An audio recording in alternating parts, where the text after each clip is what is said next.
Good evening mga ka-trilatery. Ito, pakita ko lang sa inyo possible open digit.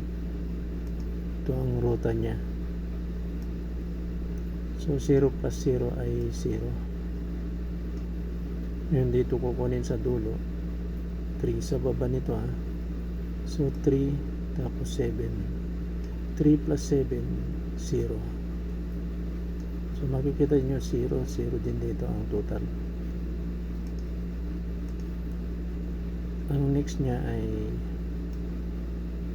3 plus 3 ay 6. So makikita nyo dito sa 2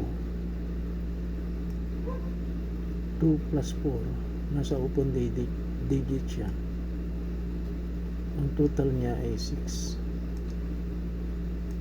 So ang sumunod ay 5 plus 2 7. Ngayon saan natin kinukuha yung i-add natin dito sa dulo. So ano ang i-add natin dyan para magiging 7? Kasi ang guide natin dito ay yung 0, 6, 7. So dapat ang total din natin dito ay 0, 6, 7.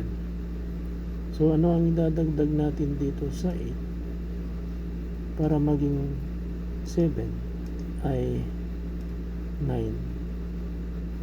So yan po ang isa sa mga ruta ng open digit mga ka-trilatery. Okay, paki-share na lang po at paki-subscribe na lang po ang ating YouTube channel para updated kayo sa ating mga ruta patungkol sa single, open, close digit or middle digit, depende sa ruta po. Okay, pa-subscribe na lang po ang ating channel. Bye po.